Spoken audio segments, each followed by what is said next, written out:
6 ವರ್ಷದ ಹೆಣ್ಮಗಳ ಕೊಲೆ ಕೇಸ್ಗೆ ದಿನಕ್ಕೊಂದು ಟ್ವಿಸ್ಟ್ ಸಿಗ್ತಾ ಇದೆ.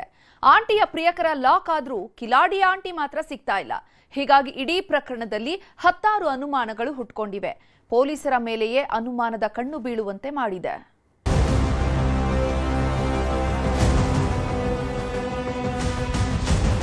ಕರ್ಮ ಅನ್ನೋದೇ ಹಾಗೆ. ಪಾಪದ ಕೊಡ ತುಂಬೋವರೆಗೂ ಮಾತ್ರ ಎಲ್ಲವೂ ತಣ್ಣಗಿರುತ್ತೆ. ಒಮ್ಮೆ ಟೈಮ್ ಕೆಟ್ರೆ ಮುಗಿದೇ ಹೋಯ್ತು. ತಲೆ ಕಾಯೋ ಭಗವಂತ ಕೂಡ ತಲೆಗಳನ್ನು ಉರುಳಿಸೋದಕ್ಕೆ ನಿಲ್ತಾನೆ.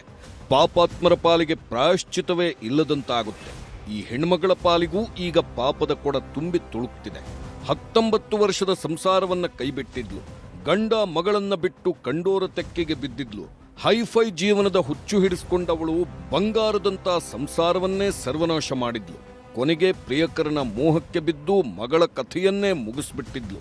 ಇನ್ನೇನು ಕೇಸ್ ಕ್ಲೋಸ್ ಆಯ್ತು. ಪೊಲೀಸರು ಕೂಡ ತಣ್ಣಗಾದ್ರು ಅನ್ನೋ ಖುಷಿಯಲ್ಲಿದ್ಲು. ಆದ್ರೆ ಧರ್ಮ ಬಿಟ್ರು ಕರ್ಮ ಬಿಡಲ್ಲ ಅನ್ನೋ ಹಾಗೆ ಈಕೆ ಪಾಲಿಗೆ ಕರ್ಮವೇ ಹೆಗಲೇರಿ ಕೂತಿದೆ. ಆಂಟಿಯ ಐನಾತಿ ಆಟ ಬಯಲಾಗ್ತಿದ್ದಂತೆ ಪೊಲೀಸರ ಮೇಲೂ ಅನುಮಾನ ಕಾಡುವುದಕ್ಕೆ ಶುರುವಾಗಿದೆ. ಯಾಕಂದ್ರೆ ಹೆಣ್ಮಗಳ ಸಾವಿನ ಬಗ್ಗೆ ದೂರು ಕೊಟ್ಟರೂ ಪೊಲೀಸರು ಮಾತ್ರ ತಲೆ ಕೆಡಿಸ್ಕೊಂಡಿರಲಿಲ್ಲ. ಇದೀಗ ಒಂದೊಂದೇ ಪುರಾಣಗಳು ತೆರೆದುಕೊಳ್ಳುವುದಕ್ಕೆ ಶುರುವಾಗಿದೆ. ಪೊಲೀಸರ ಮೇಲೂ ಅನುಮಾನದ ಕಣ್ಣು ಮೂಡುವಂತೆ ಮಾಡಿದೆ.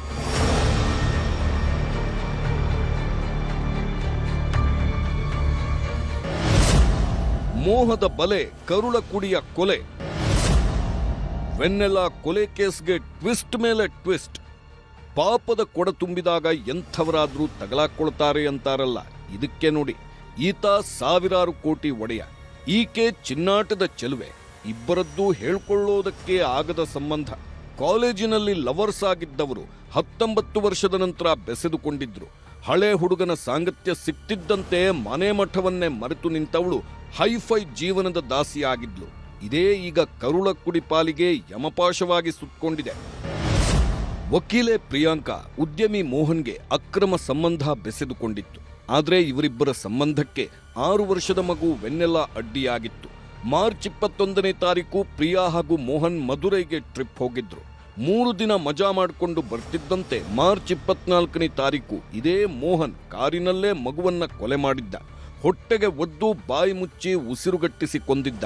ನಂತರ ಕೊಲೆ ಕೇಸ್ ಮುಚ್ಚಿಡೋದಕ್ಕೆ ಕಾರಿನಲ್ಲೇ ಕೂತು ಇಬ್ಬರೂ ಪ್ಲಾನ್ ಮಾಡಿದ್ರು. ಕೊನೆಗೆ ತಮ್ಮ ವಿಲ್ಲಾಗೆ ಮಗುವಿನ ಮೃತದೇಹ ತಗೊಂಡು ಹೋಗಿ ಇಡೀ ರಾತ್ರಿ ಅಲ್ಲೇ ಇದ್ರು. ಬಳಿಕ ಮಾರ್ಚ್ 25ರಂದು ಶವವನ್ನ ಆಸ್ಪತ್ರೆಗೆ ತಗೊಂಡು ಹೋಗಿ ಅಡ್ಮಿಟ್ ಮಾಡೋ ನಾಟಕ ಮಾಡಿದ್ರು. ವೈದ್ಯರು ಕೇಳುತ್ತಿದ್ದಂತೆ ಬಿರಿಯಾನಿ ಐಸ್ ಕ್ರೀಮ್ ತಿಂದು ಮಗು ಸಾವನ್ನಪ್ಪಿದೆ ಅಂತ ಕಥೆ ಕಟ್ಟಿದ್ಲು.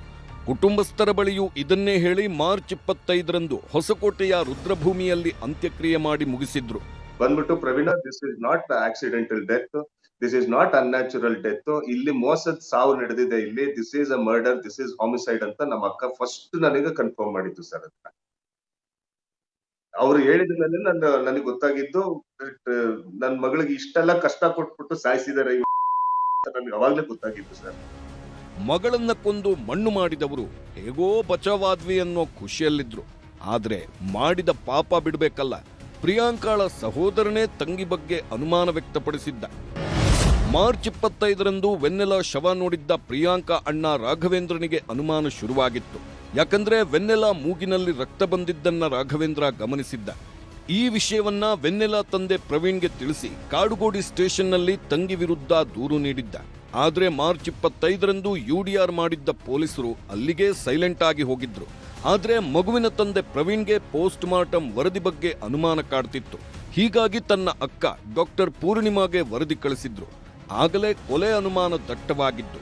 ಹೀಗಾಗಿ ಇಂಗ್ಲೆಂಡ್ನಿಂದ ಬಂದಿದ್ದ ಡಾಕ್ಟರ್ ಪೂರ್ಣಿಮಾ ಮೇ 8ರಂದು ವೈಟ್ಫೀಲ್ಡ್ ACPಗೆ ದೂರು ನೀಡಿದ್ರು. ಆದ್ರೆ ಪೊಲೀಸರು FIR ಮಾಡಿಕೊಂಡಿದ್ದದ್ದು ಮಾತ್ರ ಜೂನ್ 4ನೇ ತಾರೀಕು.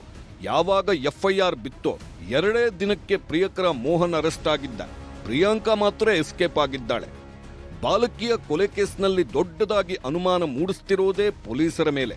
ಈ ಪ್ರಕರಣದಲ್ಲಿ ದೊಡ್ಡವರ ಒತ್ತಡ ಇತ್ತ, ಹಾದಿ ತಪ್ಪಿಸೋ ಕೆಲಸ ನಡೆದಿತ್ತಾ ಅನ್ನೋ ಅನುಮಾನ ಸುಳಿದಾಡುವುದಕ್ಕೆ ಶುರುವಾಗಿದೆ.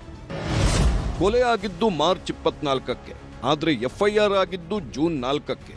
FIR ಹಾಕಲು ಪೊಲೀಸರು ತಡ ಮಾಡಿದ್ಯಾಕೆ? FIR ಹಾಕದೆ ಬರೋಬ್ಬರಿ 2 ತಿಂಗಳು ಕಳ್ಳಾಟವಾಡಿದ್ಯಾಕೆ?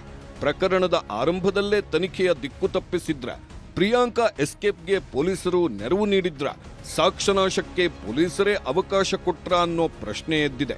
ಇಷ್ಟೇ ಅಲ್ಲ, ಪ್ರಿಯಾಂಕಾ ಹಾಗೂ ಮೋಹನ್ ಲಿವಿನ್ನಲ್ಲಿದ್ರು ಅನ್ನೋದು ಗೊತ್ತಿತ್ತು. ಆದರೂ ಇವರಿಬ್ಬರ ಮೇಲೆ ಅನುಮಾನ ಬರಲಿಲ್ವಾ? ಇದೀಗ ಪ್ರಿಯಾಂಕಾ ನಿರೀಕ್ಷಣಾ ಜಾಮೀನಿಗೆ ಅರ್ಜಿ ಹಾಕಿದ್ರೂ ಪೊಲೀಸರು ಸೈಲೆಂಟ್ ಆಗಿರೋದು ಯಾಕೆ? ನಿರೀಕ್ಷಣಾ ಜಾಮೀನಿಗೆ ಪೊಲೀಸರು ಆಕ್ಷೇಪಣೆ ಸಲ್ಲಿಸಿಲ್ಲ ಯಾಕೆ ಅನ್ನೋ ಪ್ರಶ್ನೆ ಮೂಡ್ತಿದೆ. ಹಾಗೆಯೇ ಈ ಡಿಜಿಟಲ್ ಯುಗದಲ್ಲೂ ಲೊಕೇಶನ್ ಟ್ರೇಸ್ ಮಾಡಿ ಪ್ರಿಯಾಂಕಳನ್ನ ಅರೆಸ್ಟ್ ಮಾಡೋದು ಅಷ್ಟು ಕಷ್ಟ ಆಗಿದೆಯಾ ಅನ್ನೋ ಅನುಮಾನ ಮೂಡಿಸ್ತಿದೆ. ಆದ್ರೆ ಇದ್ಯಾವುದಕ್ಕೂ ಮಾತ್ರ ಉತ್ತರ ಸಿಗ್ತಿಲ್ಲ.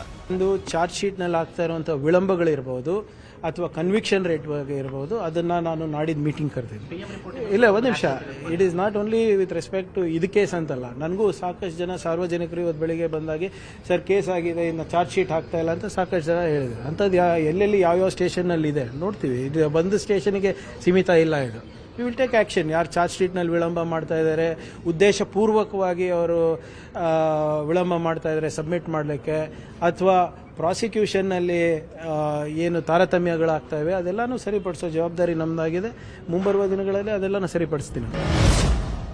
ಜಸ್ಟಿಸ್ ಫಾರ್ ವೆನ್ನೆಲಾ ನ್ಯೂಸ್ 18 ಅಭಿಯಾನ. ಎಂಜಿಲ್ನ ಆಸೆಗೆ ನಿಯತ್ತಿಲ್ಲದೆ ಪೊಲೀಸರು 6 ವರ್ಷದ ಮಗುವಿನ ಸಾವಿನ ಸುತ್ತ ಇಷ್ಟೆಲ್ಲ ಅನುಮಾನ ಹುಟ್ಕೊಂಡಿರೋದ್ರಿಂದ ನ್ಯೂಸ್ 18 ಅಭಿಯಾನ ಶುರು ಮಾಡಿದೆ. ಜಸ್ಟಿಸ್ ಫಾರ್ ವೆನ್ನೆಲಾ ಅಂತ ನಿರಂತರ ಸುದ್ದಿ ಮಾಡುತ್ತಿದೆ. ಏನೂ ಅರಿಯದ ಹೆಣ್ಣುಮಗಳ ಸಾವಿಗೆ ನ್ಯಾಯ ಸಿಗಬೇಕು ಅನ್ನೋ ನಿಟ್ಟಿನಲ್ಲಿ ವರದಿ ಪ್ರಸಾರ ಮಾಡಲಾಗ್ತಿದೆ. ಒಟ್ನಲ್ಲಿ ಒಂದು ಸಾವಿನ ಸುತ್ತ 10 ಅನುಮಾನಗಳು ಹುಟ್ಕೊಂಡಿದ್ದು, ಇನ್ನಾದ್ರೂ ಪೊಲೀಸರು ಅಲರ್ಟ್ ಆಗ್ತಾರಾ ಕಾದು ನೋಡಬೇಕು.